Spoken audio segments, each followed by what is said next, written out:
최순실 씨에 대한 첫 판결이 나왔습니다. 딸 정유라 씨 2대 입학 학사 비리와 관련해 최순실 씨에게 징역 3년, 최경희 전 총장에겐 징역 2년이 선고되는 등 관련자 9명 모두에게 유죄가 선고됐습니다. 사거리 800km로 북한 전역이 타격 가능한 국산 신형 탄도미사일 현무2C의 시험 발사 장면이 처음 공개됐습니다. 문재인 대통령이 직접 시험 발사를 지켜봤는데 대화와 포용 정책도 강한 국방력이 뒷받침돼야 한다고 강조했습니다. 북한이 대륙간 탄도미사일용 엔진 실험을 했다는 외신 보도가 나왔습니다. 조만간 북한이 미국 본토를 위협할 수 있는 ICBM 시험 발사에 나설 수 있다는 우려도 나오고 있습니다. 문재인 대통령이 사드 배치와 관련해 새로운 사실을 외신과의 인터뷰에서 공개했습니다. 애초 한미 간 합의는 발사대 1개만 올해 배치하고 나머지 5개는 내년에 배치하는 것이었다며 알 수 없는 이유로 모든 절차가 앞당겨졌다고 밝혔습니다. 김현미 국토교통부 장관이 취임식에서 최근 부동산 과열이 투기 세력 때문이라며 강력 대응 방침을 밝혔습니다. 특히 다주택자들의 투기가 문제라고 지적했습니다. 송영무 국방장관 후보자가 군 재직 시절 자신이 발주한 사업에 대해 퇴직 후 자문한 정황이 드러났습니다. 대형 로펌에서 거액의 자문료를 받은 데 대해선 일반인들이 이해하기 어려운 세계가 있다고 말했습니다. 가뭄 때문에 우유를 실어 나르는 탱크로리와 경찰 살수차까지 논밭에 동원되고 있습니다. 저수지에서는 중장비를 동원해 바닥 흙을 긁어내며 물길을 찾고 있습니다. 경북 안동시 오천리는 외가리와 세백로의 대표적인 서식지입니다. 그런데 지난 4월부터 철새들이 곳곳에서 죽어나가고 있습니다. 석연치 않은 이유로 가해 학생들에게 관대했던 한 사립초등학교의 학교폭력 처분에 대해 최근 보도해드렸습니다. 그런데 정신적 장애가 있는 학생이 학교폭력 가해자로 지목된 다른 초등학교에선 곧바로 강제 전학 조치가 내려졌습니다.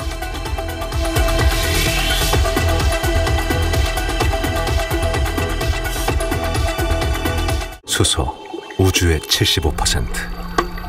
그 무한한 수소로 자동차를 달리게 하다. 현대자동차. 여러분 안녕하십니까? 국정농단 사태의 장본인 최순실 씨에 대한 첫 재판 결과가 나왔습니다. 딸 정유라 씨가 이화여대 입학과 학사 행정에서 특혜를 받도록 한 혐의가 인정돼 징역 3년의 실형을 선고받았습니다. 재판부는 최순실 씨를 포함해 2대 입시 비리 관련자 9명 모두 유죄라고 판단했습니다. 오늘 첫 소식 민경호 기자입니다. 62세 생일을 맞아 재판정에 들어선 최순실 씨는 비교적 긴장한 모습이었습니다. 생년월일 등을 대답하는 목소리는 떨렸습니다. 하지만 선고가 진행되면서 표정은 착잡했지만 크게 동요하지는 않았습니다. 징역 3년의 실형을 선고받으면서도 마찬가지였습니다. 재판부는 최 씨가 최경희 전 이화여대 총장 등과 공모해 조직적으로 딸 정유라 씨를 2대에 입학시켰고 학사에서도 특혜를 줬다고 판단했습니다. 그러면서 자녀가 잘 되길 바라는 어머니 마음이라기엔 자녀에게 너무나도 많은 불법과 부정을 보여줬다며 비뚤어진 모정으로 자녀마저 공범으로 전락시켰다고 꼬집었습니다.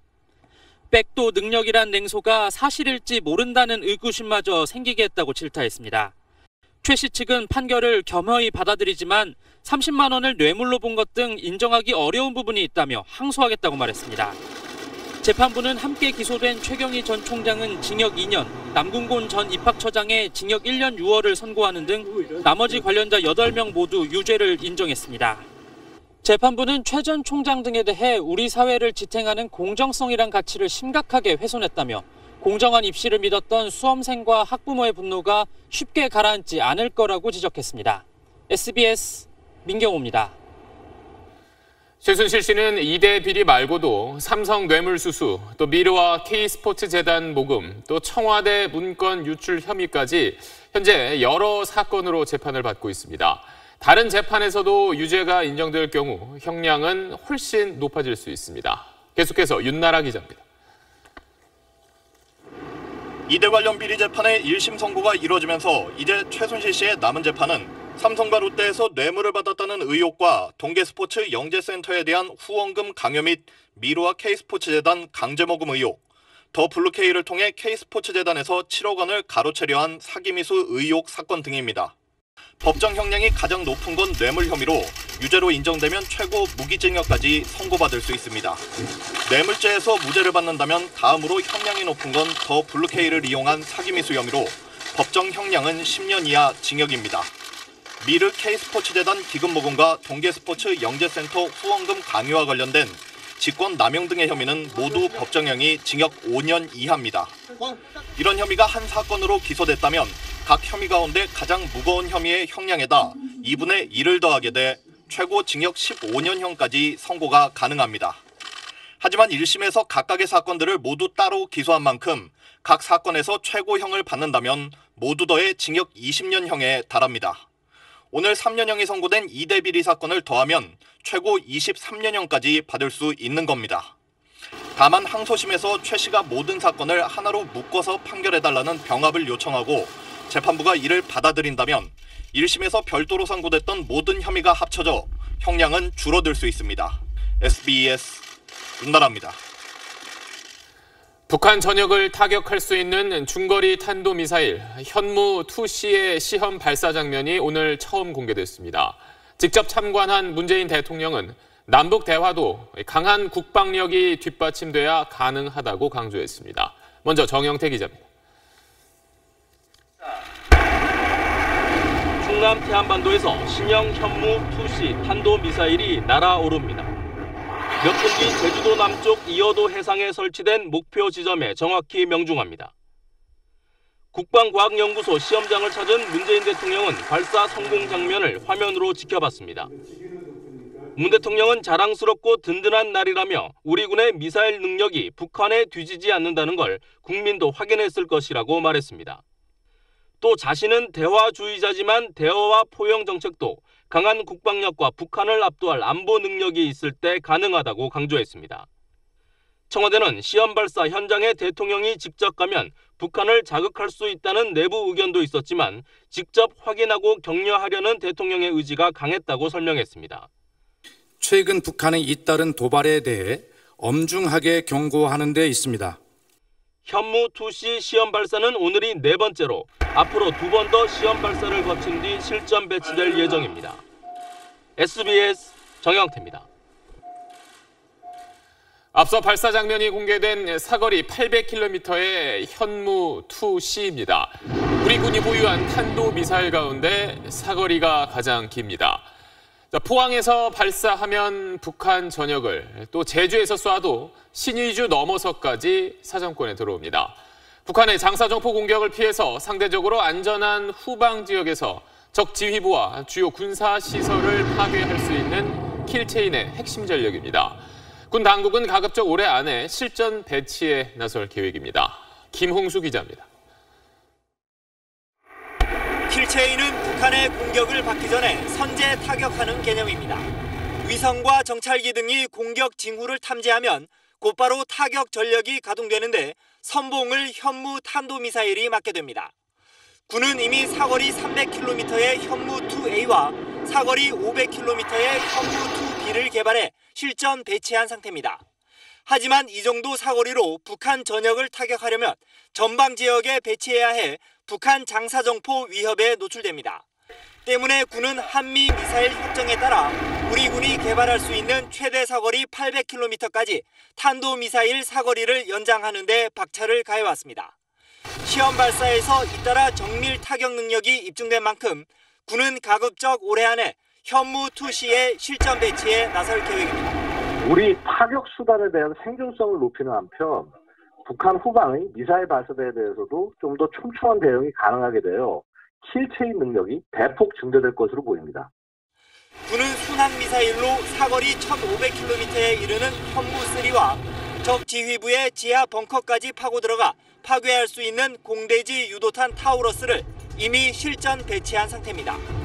여기에 사거리 800km 현무-2C까지 배치되면 킬체인의 3대 타격 수단은 사실상 완성됩니다. SBS 김수입니다. 북한이 ICBM, 즉 대륙간 탄도미사일용 엔진 실험을 한 걸로 알려졌습니다. 조만간 북한이 ICBM 시험 발사에도 나설 수 있다는 관측이 나오고 있습니다.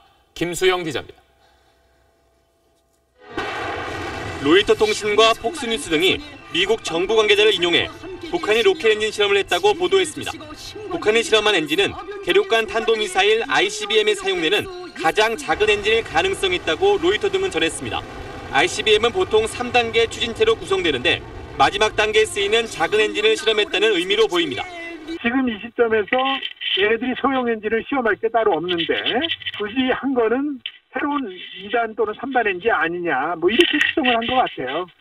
북한은 지난 3월 신형 고출력 엔진 실험에 이어 지난달 14일 사거리 5,000km로 추정되는 화성 12형을 발사함으로써 ICBM 1단 추진체 개발 능력을 과시했습니다. 기존 무수단 미사일 엔진을 2단 추진체로 사용할 수 있기 때문에 이번에 실험한 작은 엔진이 3단 추진체라면 ICBM 개발이 마무리 단계라는 해석이 가능합니다. 하지만 김정은이 엔진 실험을 참관했다는 보도가 없는 것으로 볼 때 개발을 완료해 김정은에게 보여줄 단계는 아직 아닌 것으로 보입니다. 북한의 엔진 실험 내용이 미국 당국자를 통해 외신에 먼저 공개된 것은 북한 ICBM 위협에 민감하게 반응하는 미국 내 분위기가 반영됐다는 관측입니다. SBS 김수영입니다. 문재인 대통령이 사드 배치에 관한 새로운 사실을 외신과 인터뷰에서 공개했습니다. 올해는 발사대 1기만 우선 배치하고 나머지 5기는 내년에 완료하기로 애초에 미국과 합의를 했는데 무슨 이유에선지는 알 수 없지만 모든 절차가 앞당겨졌다고 지적했습니다. 정유미 기자입니다. 문재인 대통령이 어제 영국 로이터 통신과의 인터뷰에서 공개한 지난해 한미 양국의 사드 배치 합의는 이렇습니다. 올 하반기까지 사드 발사대 1기만 야전 배치하기로 돼 있었고 나머지 5기는 내년에 배치하기로 일정이 정해졌었다는 겁니다. 문 대통령이 사드 보고 누락 조사 결과를 보고받을 때 이런 내용이 포함됐었다고 청와대는 밝혔습니다. 문 대통령은 어떤 이유에서인지 알 수 없지만 모든 절차가 앞당겨졌다며 배경에 의혹을 제기했습니다. 현재 사드 발사대 2기가 성주에 배치돼 있고 4기가 추가 반입된 상태이기 때문에 대통령 말대로라면 한미 양국이 애초 합의한 계획을 1년 앞당긴 셈입니다. 한미 양국은 지난해 7월 늦어도 올해 말까지 사드를 배치한다고만 밝혔을 뿐 언제 몇 기를 배치한다는 내용은 공개한 적이 없습니다. 국방부는 구체적인 합의 내용을 묻는 기자들의 질문에 대통령의 발언 외에 추가로 할 말은 없다며 상황을 이해해달라고 밝혔습니다. 청와대는 앞서 문 대통령이 미국 언론 2국과의 인터뷰에서도 이런 내용을 말했지만 기사화되진 않았다고 밝혔습니다. SBS 정유미입니다. 대통령이 이렇게 사드 배치가 앞당겨졌다는 사실을 공개한 배경에는 여러 가지 포석이 깔려 있는 걸로 보입니다. 사드 배치 완료 시점이 원래 내년까지였다는 점을 미국 쪽에 상기시키는 동시에 중국과의 갈등도 풀어보겠다는 뜻으로 해석됩니다. 남승모 기자입니다. 문재인 대통령이 한미 간 최초 사드 배치 합의 사항을 공개한 시점은 한미 정상회담을 코앞에 둔 민감한 시기입니다. 외신을 통해 직접 밝힌 만큼 전략적 행동일 가능성이 큽니다. 원래 계획 자체가 내년까지 배치하는 것이었다는 점을 미국 측에 상기시켜주려 했다는 겁니다. 청와대 고위 관계자도 환경 영향 평가가 일정에 큰 차질을 주는 건 아니라는 것이 대통령의 발언 취지라고 설명했습니다. CBS, 워싱턴 포스트, 로이터 등 유력 매체를 통해 정상회담 전에 미국을 직접 설득하려 한 걸로 보입니다. 트럼프 대통령과의 정상회담에서 애초 계획대로 내년까지 배치하겠다는 배치 데드라인을 제시해 사드에 대한 미국의 우려를 불식시키려는 수순이란 관측도 나옵니다. 틸러슨 미 국무장관은 어젯밤 강경화 외교장관과의 전화통화에서 한국 내 민주적 절차를 존중한다며 환경 영향평가 결정 수용 의사를 밝혔습니다. 사드 문제의 한 축인 중국도 함께 겨냥했다는 분석입니다. 시진핑 주석과 만날 수 있는 계기가 된다면 그때는 그에 대한 시정을 요구를 할 것입니다. 미국을 설득해 사드 완전 배치까지 시간을 번 뒤 이를 지렛대로 중국의 사드 보복을 걷어내겠다는 의도로 풀이됩니다. SBS 남승모입니다. 혼수 상태로 북한에서 돌아와 엿새 만에 숨진 미국 대학생 원비어의 장례식이 그의 고향에 있는 모교에서 엄수됐습니다. 수천 명이 장례식에 참석해 마지막 가는 길을 배웅했습니다. 정하석 특파원입니다. 고향 마을 주민들이 원비어의 귀국을 환영하며 매단 파란색, 하얀색 리본들이 이젠 추모의 리본이 됐습니다. 장례식이 치러진 원비어의 고향 모교 와이오밍 고등학교엔 약 2,500명의 조문객들이 줄을 이었습니다.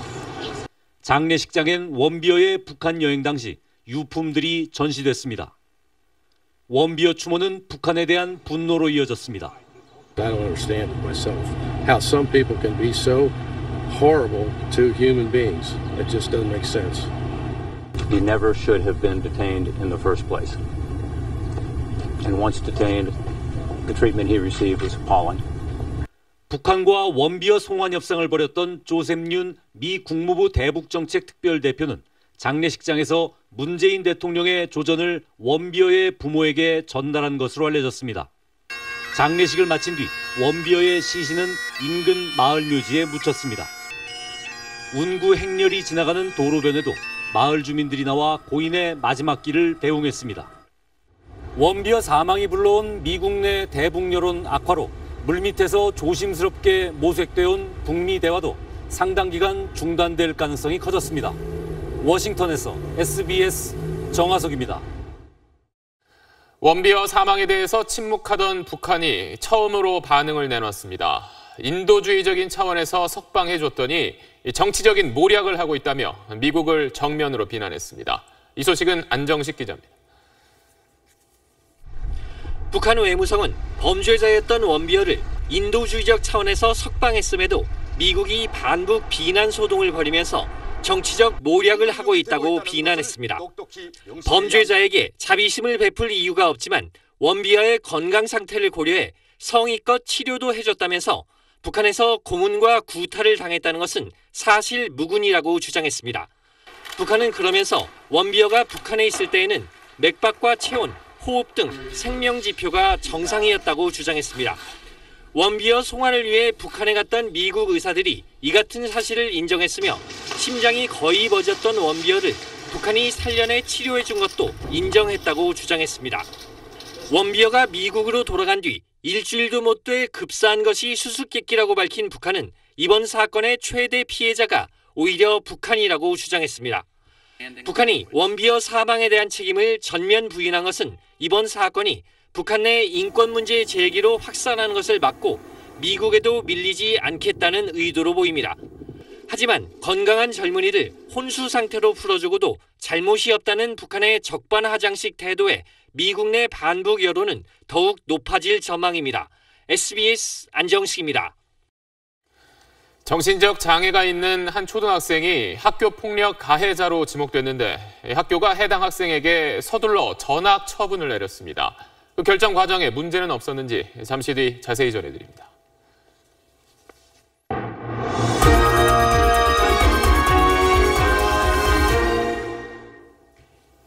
김현미 국토교통부 장관이 오늘 취임식에서 최근 부동산 과열이 투기 세력 때문이라고 밝혔습니다.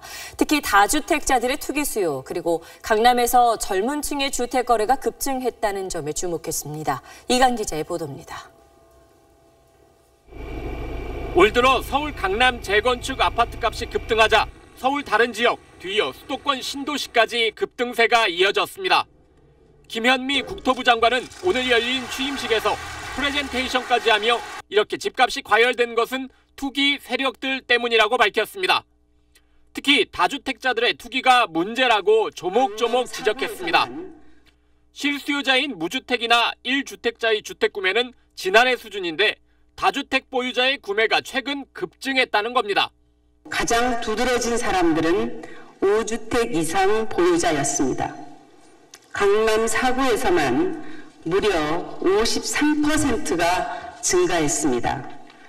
강남 4구에서 29세 이하의 주택 구입이 54%나 급증한 것도 문제 삼았습니다. 소득이 충분하지 않은 젊은 층의 고가 주택 구입에 편법 거래가 의심된다는 겁니다. 이에 따라 정부가 집값 문제에 적극 개입하며 강력한 규제에 나설 것이란 전망이 나오고 있습니다. 투기 수요가 몰리는 재건축을 비롯해 부동산 전반에 대한 다양한 규제책 마련을 검토할 것으로 예상됩니다. 수요 억제는 또 투기자를 잡는 데는 어느 정도 효과는 발휘해요. 그 대신에 공급이 늘어난다는 시그널을 계속 줘야지 시장이 정상적으로 가거든요. 김 장관은 또 서민의 주거비 부담을 덜기 위해 전월세 인상률을 제한하고 세입자의 재계약 요구권도 강화할 방침이라고 밝혔습니다. SBS 이강입니다. 송영무 국방부 장관 후보자가 군 재직 시절 자신이 발주한 사업에 대해 퇴직 후 자문한 정황이 SBS 취재 결과 드러났습니다. 해당 방산업체와의 유착 의혹이 갈수록 커지고 있습니다. 정성진 기자의 단독 보도입니다. 지난 2005년 합참 전략기획본부장이던 송영무 후보자는 소부대 무전기 개발 사업 발주를 결정했습니다. 총 사업비 93억 원, 사업 기간은 2012년부터 지난해까지로 재작년 1월부터는 사업 평가가 진행됐습니다. 이 사업을 방산업체 LIG 넥스원이 맡았는데 송 후보자는 이 업체에서 지난 2013년부터 재작년까지 2억 4천만 원을 받고 자문 역할을 했습니다. 사업 기간, 평가 기간 모두 송 후보자의 재직 기간과 겹칩니다. 군에서 자신이 사업을 발주하고 퇴직 후엔 자문했다는 의혹이 나왔습니다. 해당 업체도 부인하지 않습니다. 전투체계 특히 관련해서 처음으로 또 시작할 때다 보니까 사업이 수주가 된 이유니까 개발하는 과정에서 조언을 할 수 있었겠지. 국방과학연구소 재직 시절인 2009년 5월엔 장보고함 발주 관련 사업에 정책위원으로 참여했는데 이 사업을 따낸 업체도 LIG 넥스원이었습니다.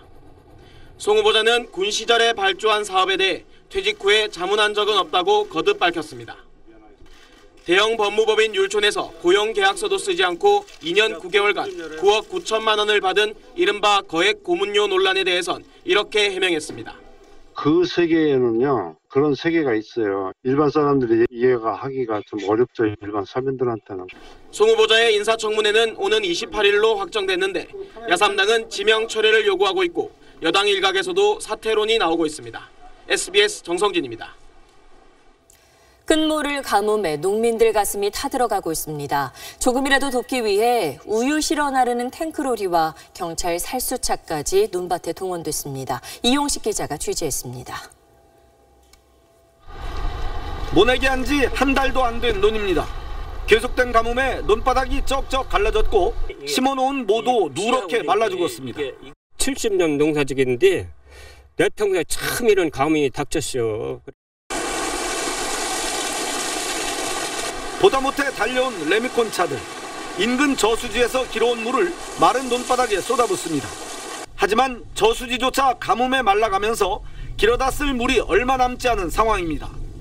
바닥이 갈라진 채 물기 하나 없는 저수지에서는 중장비를 동원해 바닥 흙을 긁어내며 물기를 찾고 있습니다. 지하수마저 고갈된 최악의 가뭄 사태. 우유를 실어 나르는 탱크로리 차량도 나섰습니다. 지난 한 달간 우유 공장 수돗물을 길어다 공급한 양이 2,000톤에 달합니다. 우유차에다가는 깨끗한 물을 실어야지 되기 때문에 우리가 상수도를 사용하고 있습니다. 경찰 시위 진압용 살수차까지 급수 지원에 나섰습니다. 강원 지역에서 지난 3일부터 1,200톤의 물을 공급했고 서울과 인천, 대전지방경찰청도 살수차와 물 보급차를 가뭄 해소에 지원하고 있습니다. 내일 제주도부터 장마가 시작되지만 5에서 20mm 내리는데 그칠 전망입니다.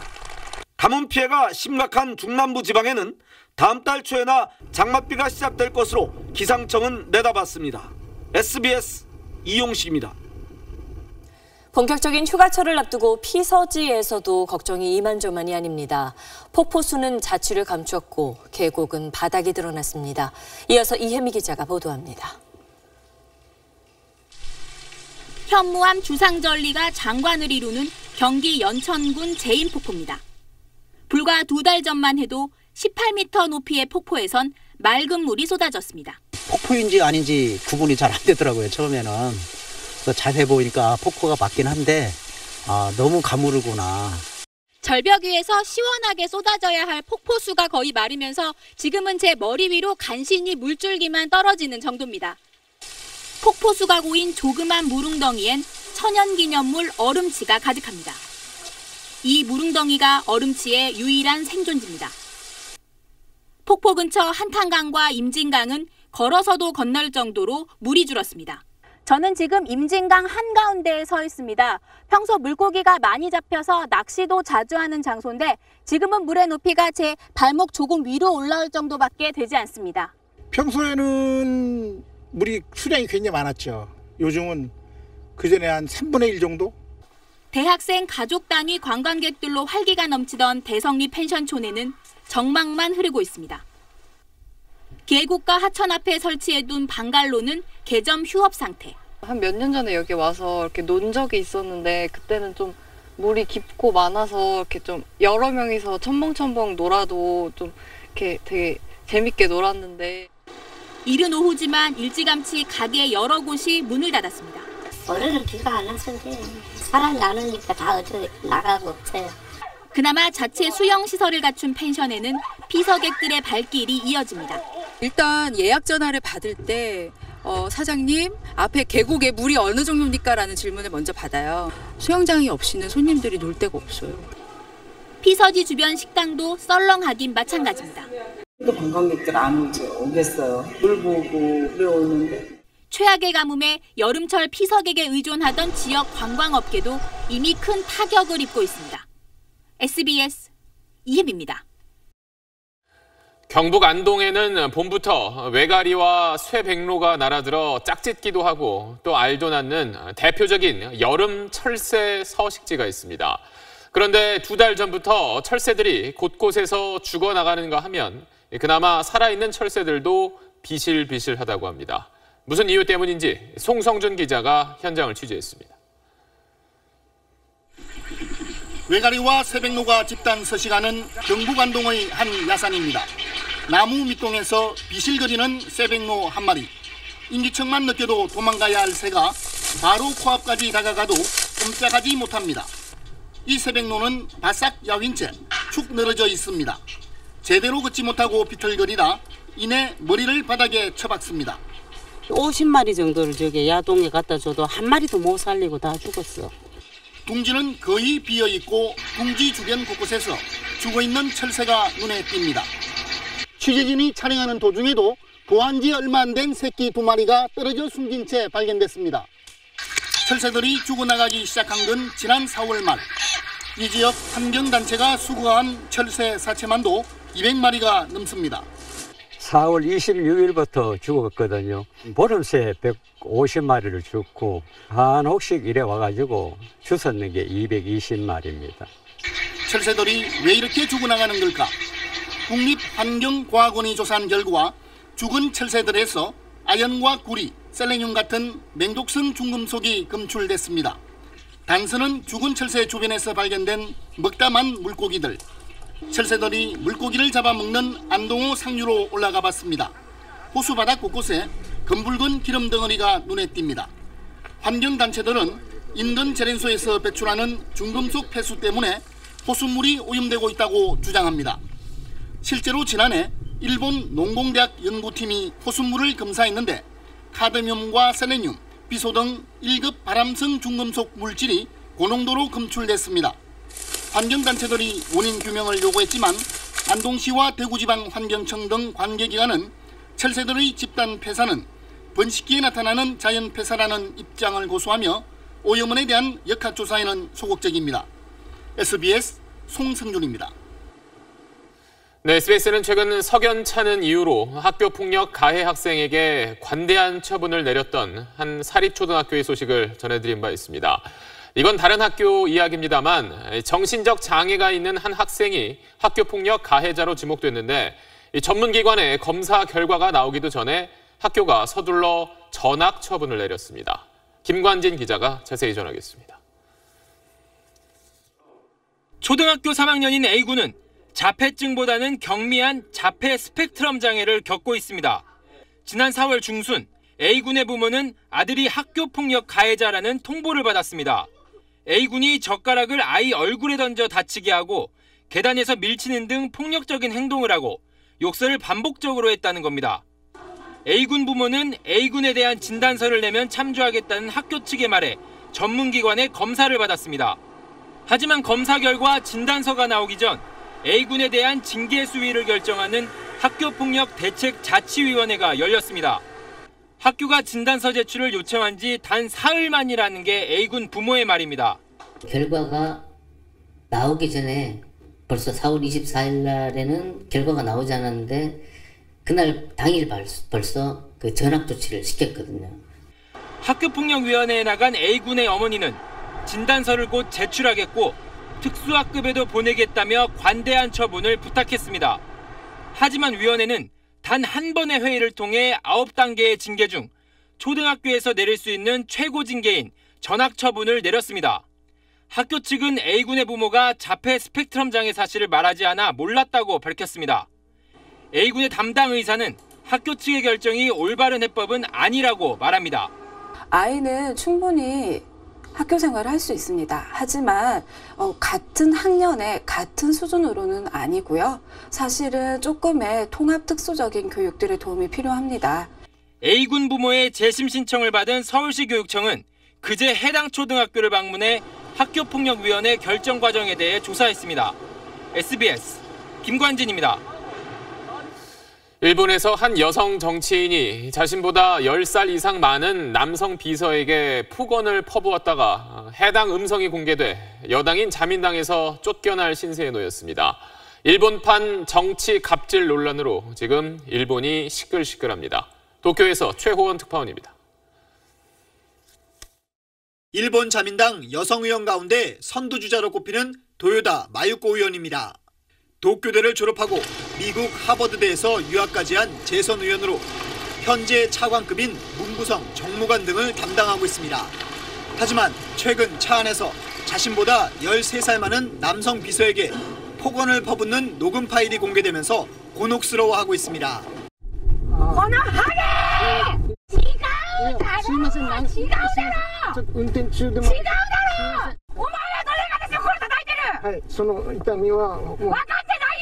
이어 갑자기 노래를 부르며 비서를 또다시 비난합니다.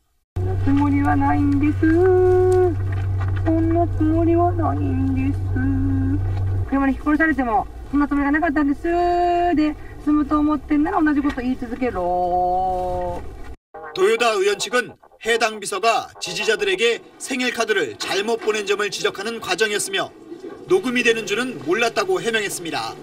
이 비서는 지난 18일 퇴직을 하면서 녹음 파일을 한 주간지에 넘겼습니다.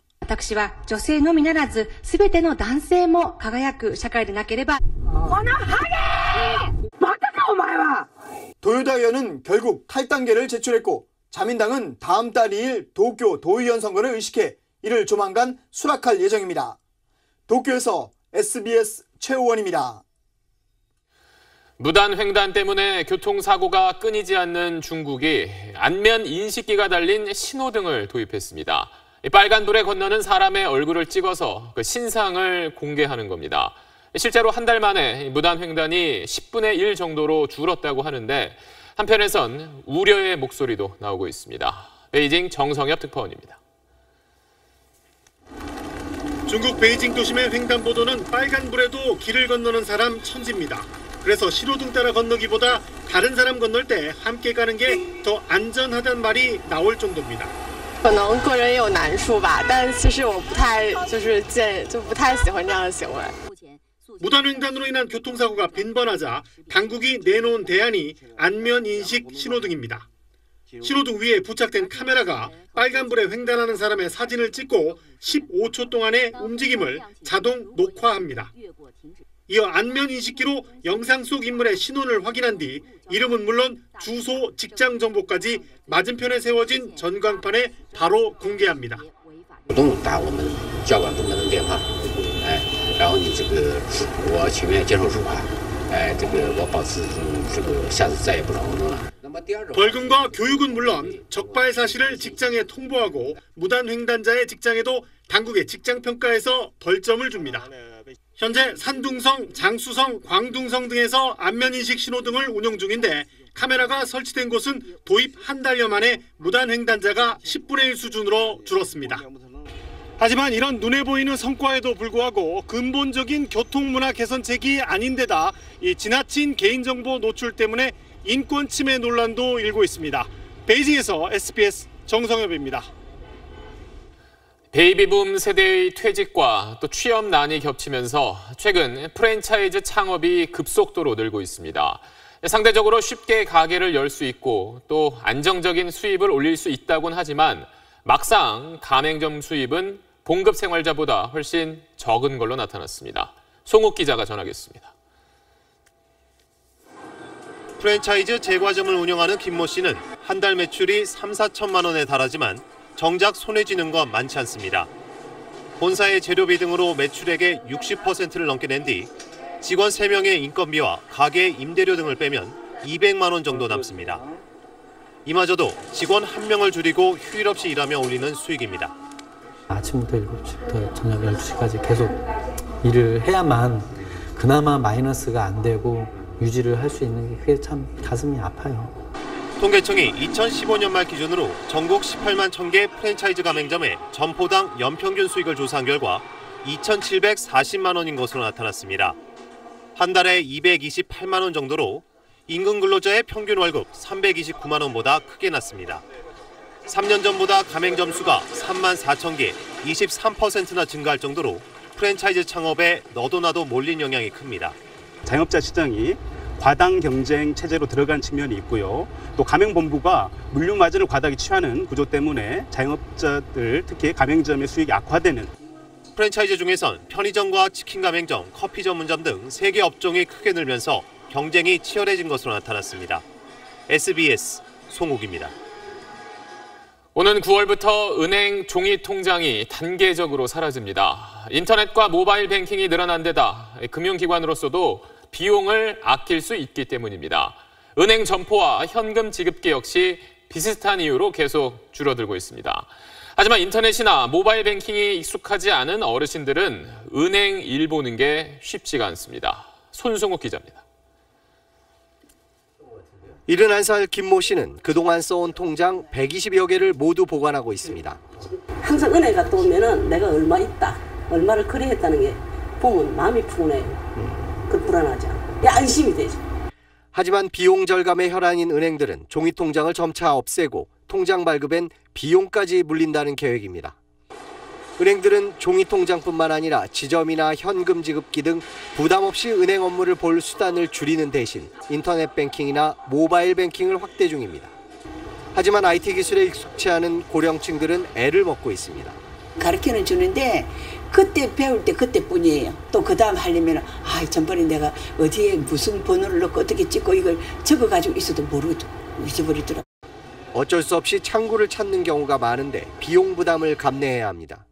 인터넷 뱅킹이나 모바일 뱅킹에 제공하는 송금이나 환전, 예금 이자 등에서의 우대 혜택을 받지 못하기 때문입니다.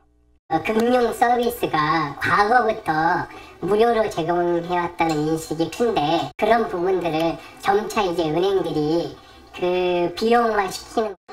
디지털 금융이 피할 수 없는 대세라지만 노인 전용 창구나 전용 안내 전화를 늘리는 등 고령층을 위한 배려가 절실합니다. SBS 손승욱입니다. 새 정부 출범 후 정부와 재계의 첫 공식 만남이 이루어졌습니다. 김상조 공정거래위원장은 4대 그룹 경영인들과 만난 자리에서 대기업들이 먼저 스스로 변화할 것을 주문했습니다. 한승환 기자입니다. 오늘 간담회에는 삼성과 현대차, SK와 LG 등 4대 그룹의 전문 경영인들이 참석했습니다. 새 정부 출범 이후 기업 규제가 강화될 것이라는 우려 때문인지 전문 경영인들의 표정에선 긴장감이 역력했습니다. 김상조 공정거래위원장은 재벌개혁의 필요성을 설명하는 것으로 말문을 열었습니다. 소수의 상위 그룹들은 글로벌 기업으로 성장했는데 다수 국민의 삶은 오히려 팍팍해진 것은 뭔가 큰 문제가 있다는 의미라고 생각을 합니다. 하지만 기업을 제재하는 것만이 능사는 아니라면서 대기업들이 먼저 변화에 나서줄 것을 주문했습니다. 기업인들 스스로 선제적인 변화에 노력을 기울여 주시고 모범적인 사례를 만들어 주십사고 오늘 부탁을 드리기 위해서 이 자리를 마련했습니다. 1시간가량 비공개로 진행된 회동에선 새 정부의 경제 철학을 전달하고 개별 기업 현안에 관한 구체적인 대화도 오간 것으로 전해졌습니다. 어떤 분야에 대해서는 하는 방법의 차이가 있다고 생각했는데 오늘 위원장님 얘기를 듣고 보니까 다 타당하다. 공정거래위원회의 화두가 이제 일감 몰아주기이기 때문에 그거를 안 물어볼 수가 없었습니다. 김 위원장은 앞으로 필요하면 기업들을 수시로 만나겠다고 밝혔지만 공정위는 재계 길들이기 등의 오해가 생길 수 있다는 점을 의식한 듯 정례화를 의미하는 것은 아니라고 선을 그었습니다. SBS 한승환입니다. 자판기 하면 커피나 음료수 많이 생각하시는데 요즘 이색적인 자판기가 속속 등장하고 있습니다. 이제는 과일이나 끓인 라면, 또 꽃다발까지 자판기에서 살 수 있습니다. 권혜리 기자입니다. 잘 씻어 포장한 신선한 사과가 자판기에 가득합니다. 직원이나 민원인들 사이에서 미처 못 먹고 나온 아침 대용으로 인기입니다. 시장에서 사게 되면은 다 먹기도 전에 버려야 되는 경우도 많이 생기고 제가 먹고 싶을 때 한 개씩 낱개로 먹을 수 있다는 그런 편리함도 있고 내부 온도를 0도에 맞추고 팔려나간 만큼만 매일 채워 넣어 선도를 유지합니다. 선선한 강바람과 즐기는 끓인 라면, 싱싱한 생화 상태에서 방부 처리한 꽃다발, 모두 자판기에서 바로 구입할 수 있습니다. 신기하기도 하고 요즘 꽃집이 그렇게 많이 있진 않죠. 여기 봐도 편리하게 다른 데도 하나씩 있으면은. 한때 음료 판매 자판기만 전국에 60만 대 수준이었지만 스틱커피에 밀리고 편의점에 밀리고 원두커피 체인이 늘면서 달라진 입맛에도 외면받는 신세가 됐습니다.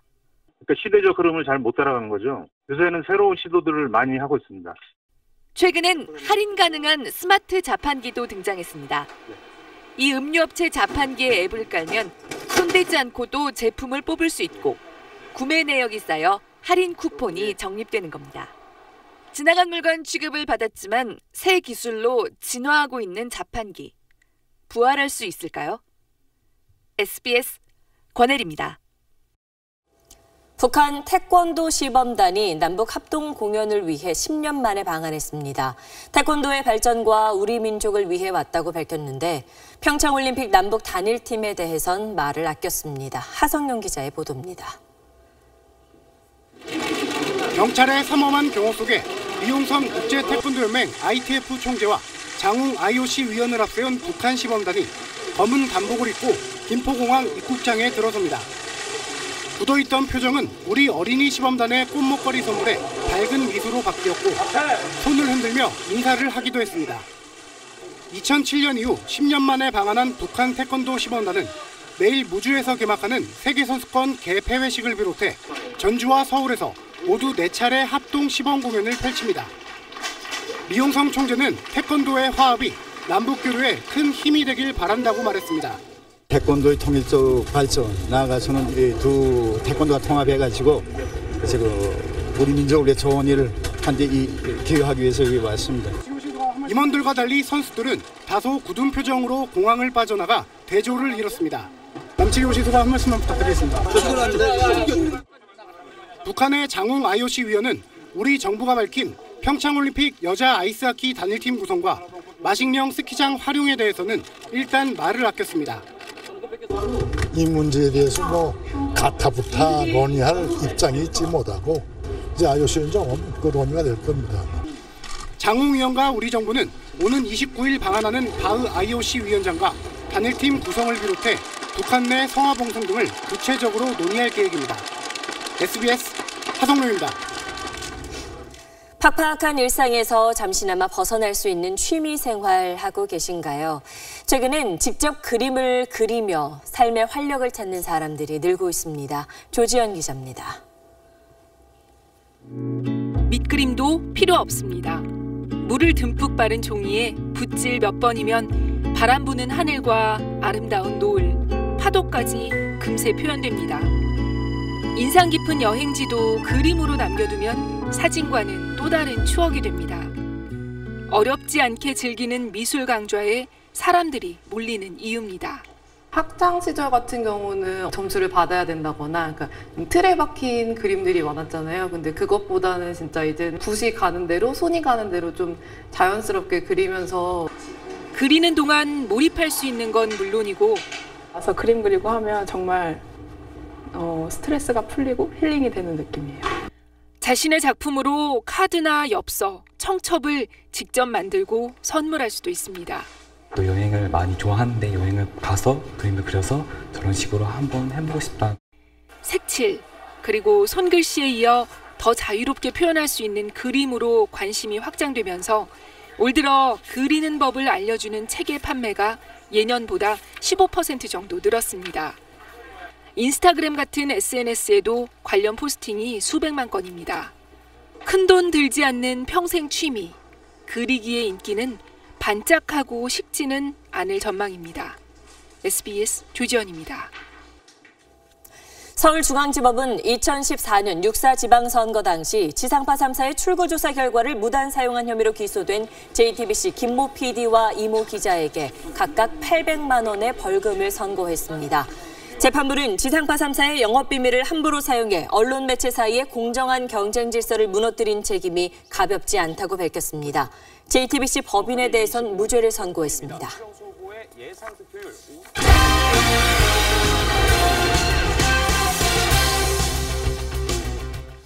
김성근 감독이 물러난 한화가 강도 높은 구조조정을 시작했습니다. 베테랑 선수들을 대폭 방출하며 젊은 한화를 선언했습니다. 유병민 기자입니다. 한화는 오늘 조인성과 송신영, 이종환에 대해 사실상 방출을 의미하는 웨이버 공시를 KBO에 요청했습니다. 이들 3명보다 먼저 방출된 이재우와 이양기를 합치면 6월 들어 5명의 선수들이 한화 유니폼을 벗었습니다. 30대 중반이 넘는 고참 선수 5명의 방출을 두고 선수단 세대 교체가 본격적으로 시작됐다는 분석이 지배적입니다. 한화는 지난 2015년 김성근 감독 부임 후 즉시 전력으로 활용할 수 있는 고참 선수들을 대거 영입했는데 이 때문에 선수단 평균 연령이 크게 상승했고 젊은 유망주의 성장은 더뎠습니다. 올해 부임한 박종훈 단장은 선수단 정리 문제를 놓고 김성근 감독과 갈등을 빚었는데 지난 5월 23일 김 감독이 자진 사퇴하자 곧바로 팀 체질 개선에 착수했습니다. 세대 교체라는 나이가 많고 선수들을 정리하고 젊은 하나 챌린지에 맞는 그런 팀으로 가기 위한 스텝 바이 스텝이라고 보면 세대 교체의 효과는 조금씩 드러나고 있습니다. 이재우와 이양기 대신 1군에 등록된 투수 강승현과 신예 김태현이 깜짝 활약을 펼치며 힘을 보태고 있습니다. 한편 한화구단은 자진 사퇴한 김성근 전 감독의 자녀 연봉은 지급하지 않기로 했습니다. SBS 유병민입니다.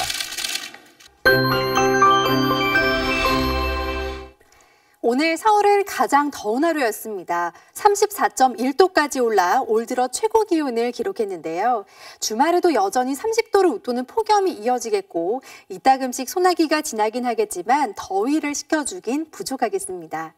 연일 뜨겁고 메마른 날씨 속에 비 소식이 간절한 요즘인데요.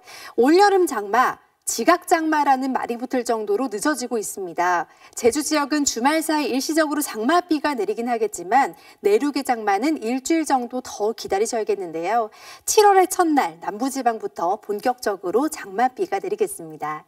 내일은 전국에 가끔 구름 많겠고 불볕더위가 이어집니다. 서울의 한낮 기온 31도로 오늘보다는 조금 낮겠습니다. 오후에는 대기 불안정으로 중부와 경북 북부지방에 소나기가 내리겠습니다. 일요일인 모레도 전국 곳곳에 소나기 소식이 있습니다. 날씨였습니다. 송영무 국방장관 후보자를 둘러싼 자질 논란이 계속되고 있습니다. 송 후보자는 대형 로펌에서 자문료로 10억 원 가까이 받은 데 대해서 일반 사람들이 이해하기 어려운 세계가 있다고 해명했습니다.